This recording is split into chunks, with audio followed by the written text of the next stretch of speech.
The Arthur family believed that truth would protect them, that the law would shield the innocent.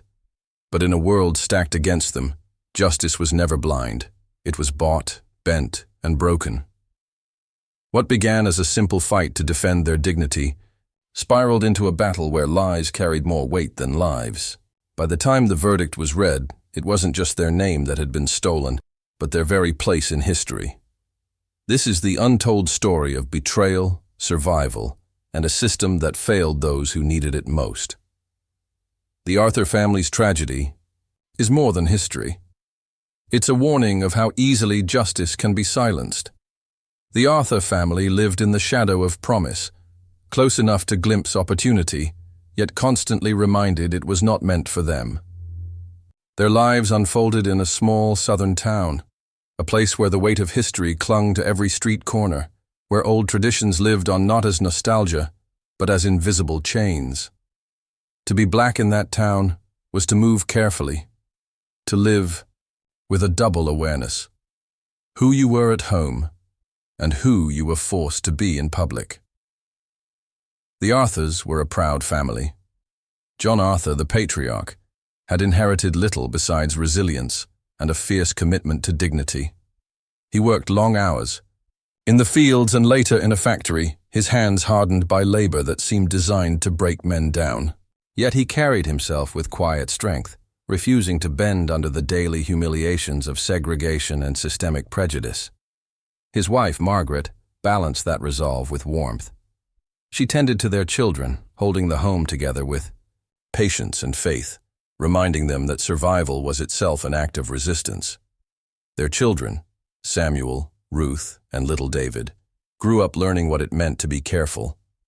Careful about where they walked, careful about how they spoke, careful not to challenge the unwritten rules that governed the town's fragile sense of order.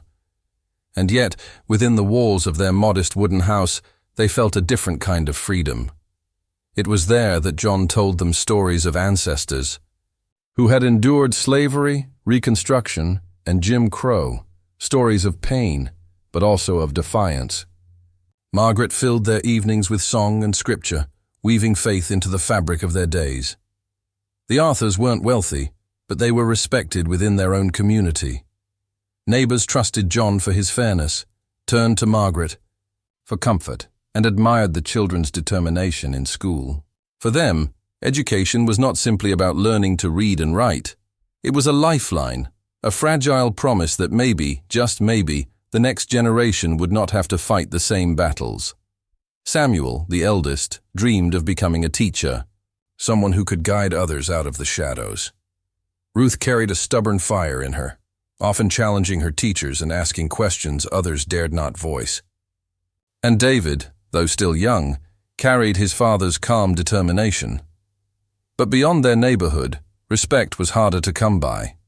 The white families in town held the power, in politics, in courts, in business. To them, the Arthurs were invisible at best and a threat at worst.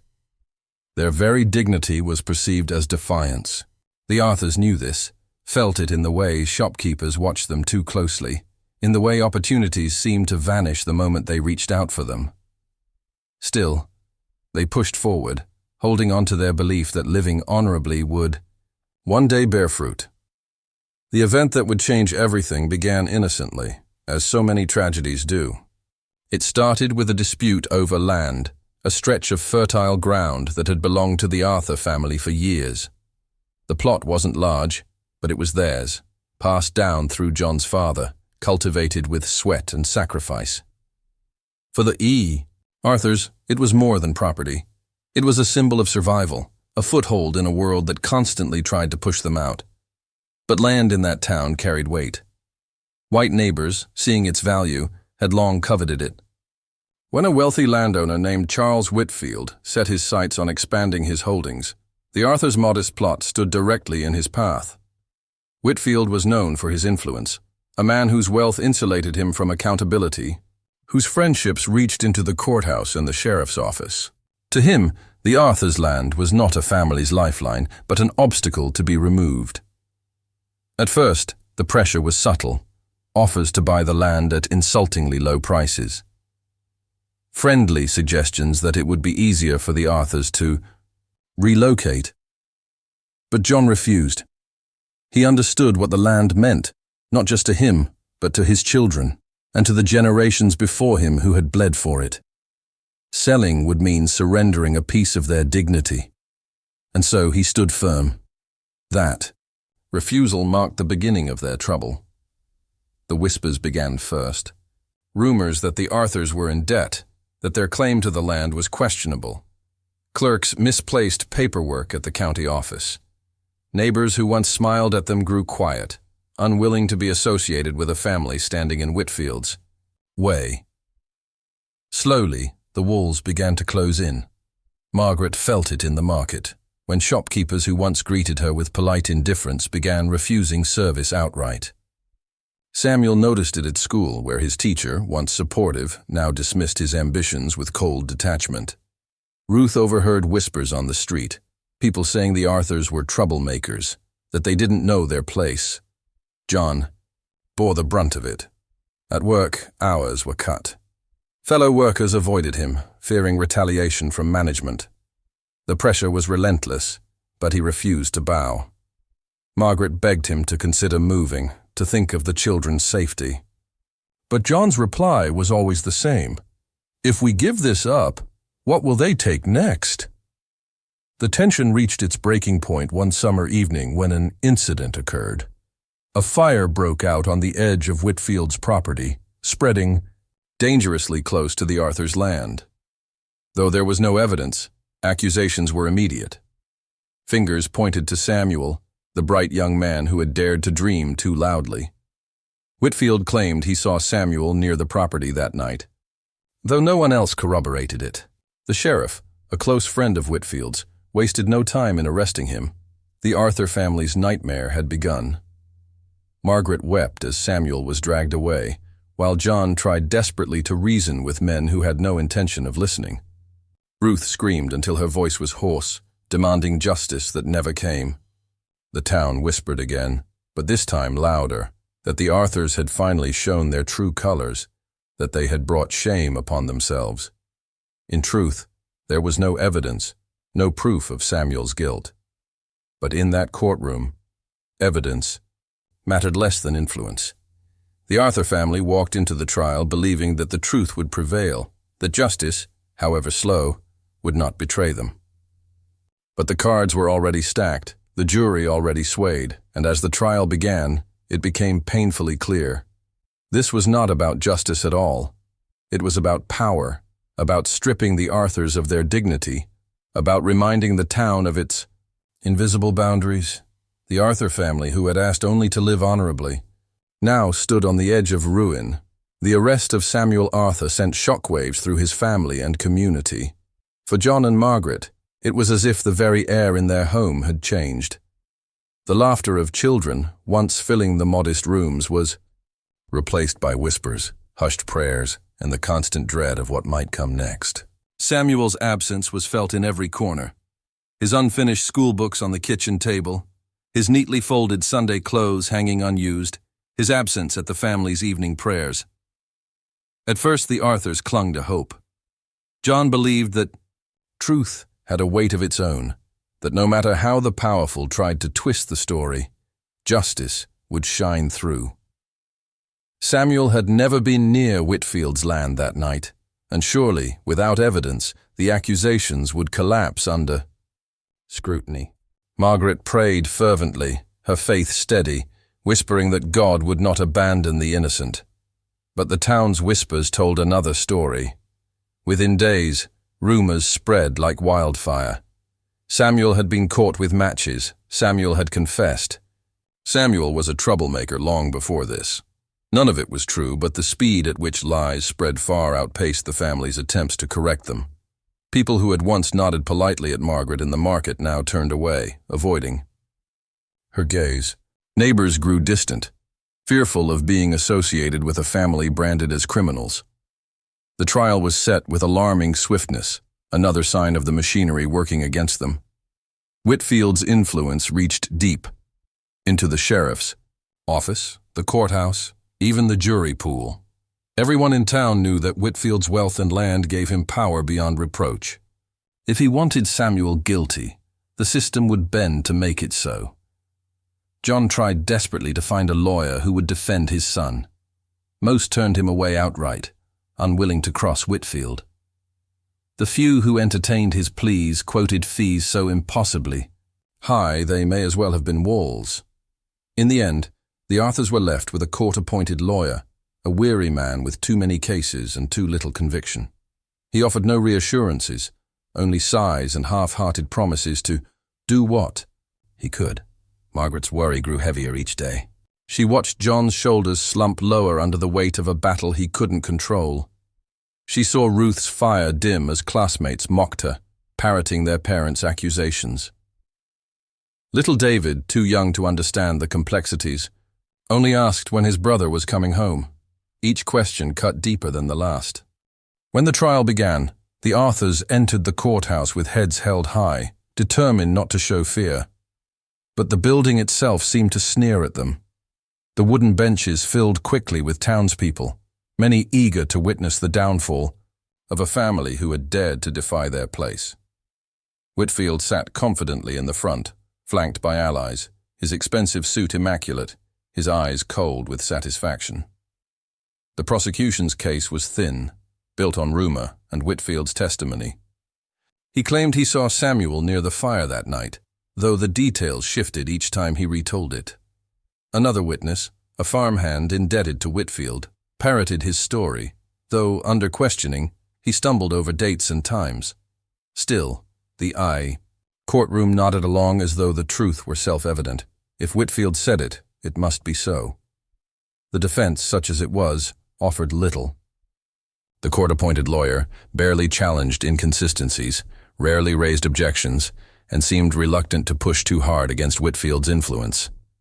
John seethed in silence, his fists clenched, but he knew any outburst would be turned against them. Margaret wept quietly, her tears falling into folded hands. Through it all, Samuel sat stoically, his young face hardened by an ordeal no one his age should endure. He met his father's eyes when he could, as if drawing strength from the man who had always told him to stand tall. But beneath that calm exterior, fear flickered. Not of guilt, but of being crushed by forces far beyond his control. Outside the courthouse, the climate grew uglier. Posters appeared accusing Samuel of being a firebug. Groups gathered, some chanting for justice, others demanding punishment. At night, the Arthurs heard footsteps near their home, stones thrown at their windows, threatening whispers carried on the wind. The family huddled together in fear, praying for protection as the trial dragged on. The cracks in the system grew more apparent. Evidence that might have exonerated Samuel, conflicting reports about the fire's origin, testimony from friends placing him elsewhere, was dismissed or ignored. Each day felt like walking into a trap that had been laid long before. The jury, mostly men tied to Whitfield by business or family, listened with stony expressions, their verdict already written in their silence. Ruth, though young, refused to be silenced. She wrote letters to local papers, pleading for fairness, though none were published. She begged teachers to speak up on Samuel's behalf, only to be told to focus on her studies. Her words, full of fire and truth, found no audience willing to hear them. Yet within the family, she kept their hope alive, reminding them daily that Samuel's innocence was undeniable, even if the town refused to see it. The trial became less about facts and more about spectacle. Whitfield's allies painted the Arthurs as ungrateful, dangerous, a family unwilling to know their place. They whispered that Samuel's defiance was inherited, that John's refusal to sell his land had been the true provocation. Slowly, the narrative shifted. Samuel was no longer just a boy accused of arson. He was a symbol of a family daring to challenge the established order, and in that courtroom, symbols mattered more than truth. For the Arthurs, the weight of it all was suffocating. Nights were spent in restless silence, mornings in weary determination. Margaret clutched her Bible until the leather wore soft under her fingers. John paced endlessly, rehearsing arguments that would never be heard. Ruth dreamed of shouting the truth to the world, but each day reminded her how little the world cared. Still, they endured, believing that something, anything, might break in their favor. They prayed for a miracle, even as the noose of injustice tightened. But the deeper the trial went, the clearer it became. Miracles would not be found in that courtroom. The rising tension reached its peak as the jury prepared to deliberate. The Arthurs sat in silence, their hearts heavy with dread, their hopes balanced on the fragile chance that someone, anyone, would see the truth. The town buzzed with anticipation, eager for a verdict that would cement the Arthurs' fate, and, though the outcome had been written long before the trial began, the Arthurs clung to hope until the very last moment, hope that would soon be shattered. The jury's deliberation was short, far too short for a case that carried the weight of a young man's life. The Arthurs barely had time to breathe before the courtroom doors creaked open again. 12 men filed back in, their faces unreadable, their eyes avoiding the gaze of the family whose future they held in their hands. Margaret's fingers dug into the worn wood of the bench, her knuckles white as bone. John sat rigid, jaw clenched, refusing to bow his head. Ruth clutched her brother's abandoned notebook to her chest, as if holding it would keep him near, no matter the outcome. The judge, his voice flat and mechanical, asked the foreman for the verdict. The room grew so silent that even the scrape of a chair against the floorboards sounded like thunder. "Guilty," the foreman said. The word struck like a hammer. Margaret let out a strangled cry, collapsing against John's shoulder. Ruth's eyes widened in disbelief, her mouth opening but no sound escaping. John's face, hard as stone, did not move, but his fists tightened until his nails cut into his palms. Samuel closed his eyes. For a moment, his young face was expressionless, as if he had expected it all along. When he opened them again, he looked toward his family, and though his lips did not move, his eyes seemed to say, "I'm sorry. I love you." The crowd erupted. Some cheered, others nodded in grim satisfaction, their whispers a chorus of cruelty. Justice served. That boy got what was coming. The Arthurs finally put in their place. Their words washed over the family like acid. The judge, unmoved by the anguish before him, read the sentence. Samuel Arthur would spend decades behind bars for a crime he had not committed. His youth stolen, his dreams extinguished, his future signed away in ink as cold as iron. Margaret's sobs filled the room, raw and unrestrained. She begged the judge for mercy, her voice breaking, her hands clasped in desperate prayer. But mercy was not part of the script. The gavel struck, sealing the boy's fate. John rose slowly, towering in silence, his body trembling with suppressed rage. For a moment, the courtroom held its breath, expecting an outburst. But John said nothing. He simply placed his arm around Margaret, steadying her, his dignity intact, even as everything else crumbled. His silence was louder than any protest, a defiance that refused to give Whitfield the satisfaction of seeing him broken. Whitfield, seated smugly at the front, allowed himself the faintest of smiles.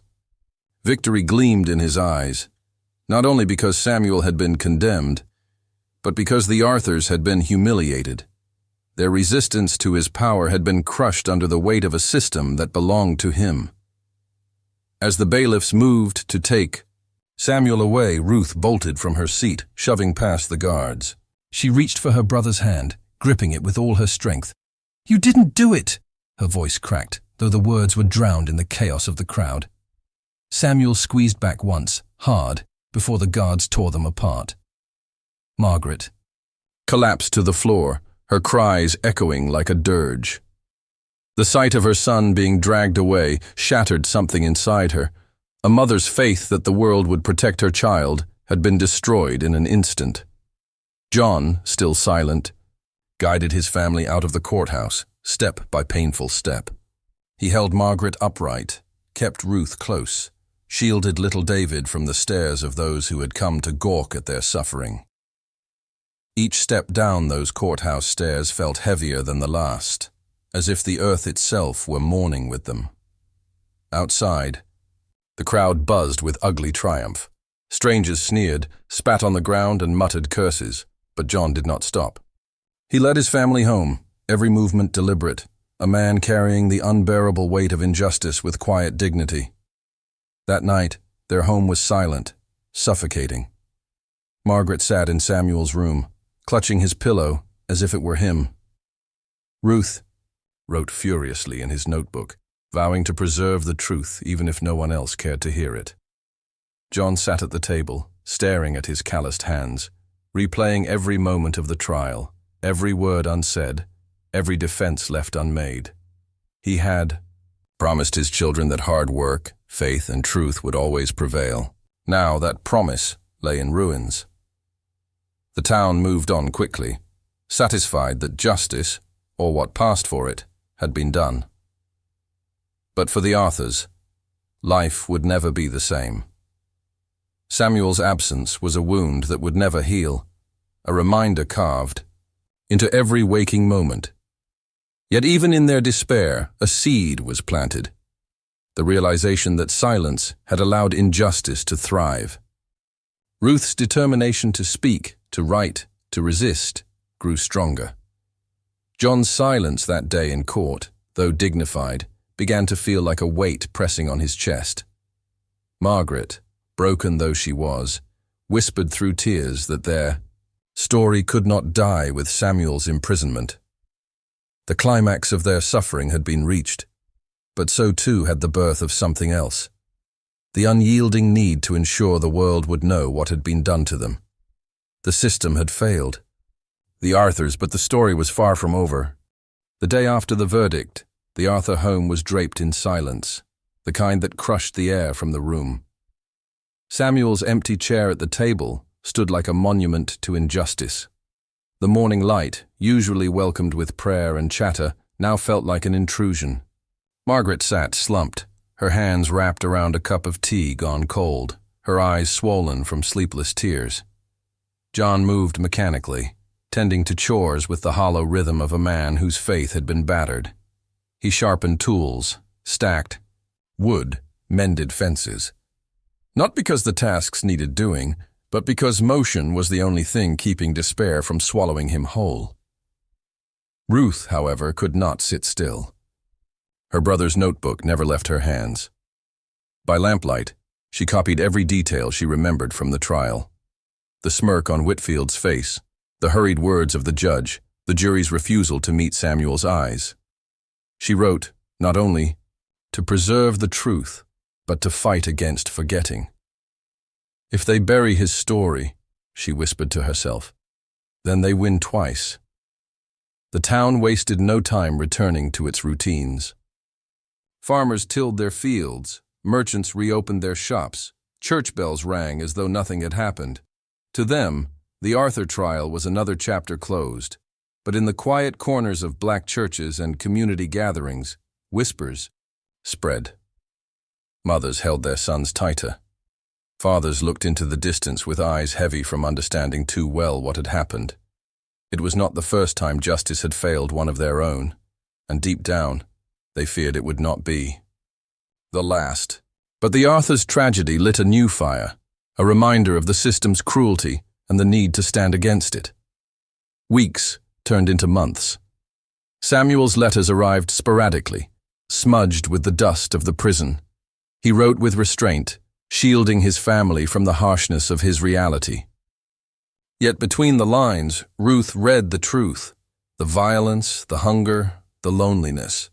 His handwriting grew shakier with time, but his love never faltered. He urged them not to give up, not to let his name vanish into silence. Margaret clung to those letters like scripture. She read them aloud by the fire, her voice trembling yet steady, as though reciting holy words.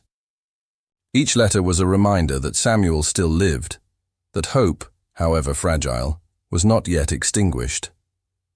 John, though less expressive, carried Samuel's absence like a stone in his chest. He worked harder than ever, his hands blistered, his back bent, but he never spoke of the trial.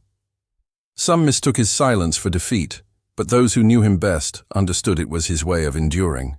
Still, the weight of what had been stolen from his family gnawed at him like rust on iron. Ruth, still only a girl, grew into her strength faster than most. Samuel's injustice transformed her from a quiet daughter into a relentless seeker of truth. She collected stories from neighbors, gathered accounts of injustices faced by others, and filled notebook after notebook with testimonies. "One day," she promised, "people will know what was done to us. They will know the name Arthur." Whitfield, meanwhile, basked in his victory. With Samuel locked away, his grip on the town grew stronger. He sat taller at church, gave longer speeches at town meetings, and smiled wider when speaking of justice served. Yet beneath his triumph, unease simmered, for even as he celebrated, the whispers never stopped. The Arthurs, though beaten, had not been erased, and history has a way of turning whispers into thunder. Years passed. Samuel remained behind bars, his youth draining away behind stone walls and iron gates. The family bore the scars, but they endured. Margaret's hair turned silver, John's hands grew slower, Ruth became a young woman with a voice sharper than any blade. She began writing articles for small papers, sending letters to activists, spreading her brother's story beyond the town's borders. And slowly, the world began to listen. The Arthur's tragedy became part of a larger chorus, one that spoke of systemic injustice, of lives stolen by prejudice and corruption. Samuel's name joined countless others, each a reminder of promises broken by a nation that claimed liberty and justice for all. Though Samuel never walked free again, his story became a lantern for others. His family's pain, their endurance, and Ruth's relentless pursuit of truth ensured that the injustice could not be buried. What Whitfield had tried to silence became louder than he could have imagined. By the time Ruth was grown, she stood before crowds, telling the story of her brother. Her words carried the weight of years, the pain of her parents, the memory of her brother's last glance in the courtroom. "They tried to erase us," she said, her voice unshaken. "But we are still here, and we will not be forgotten." The impact of the Arthurs' tragedy stretched far beyond their small town. It became a testament to resilience, a lesson passed from one generation to the next. Parents told their children about the family who fought against the odds, about the dangers of silence, and the necessity of truth. Justice had failed the Arthurs, but their legacy reshaped the way others saw the system. They could not undo the verdict, but they could ensure it was remembered not as proof of guilt, but as proof of injustice. And so, in the quiet of their home, Margaret lit a candle by Samuel's old chair. She whispered his name, not in sorrow, but in defiance. Ruth continued to write, to speak, to fight. John, though his body grew weaker, carried the same dignity he had shown the day of the verdict. The Arthur family had been broken, but not erased. Their story lived on. In every notebook Ruth filled, in every whispered prayer Margaret spoke, in every scar John carried with pride. What began as injustice became a legacy of resilience. And though justice had failed them in their lifetime, history would not, because the Arthur name, once dragged through the mud, now stood as a symbol of strength, of endurance, and of the truth that no verdict, no gavel, and no lie could ever truly bury.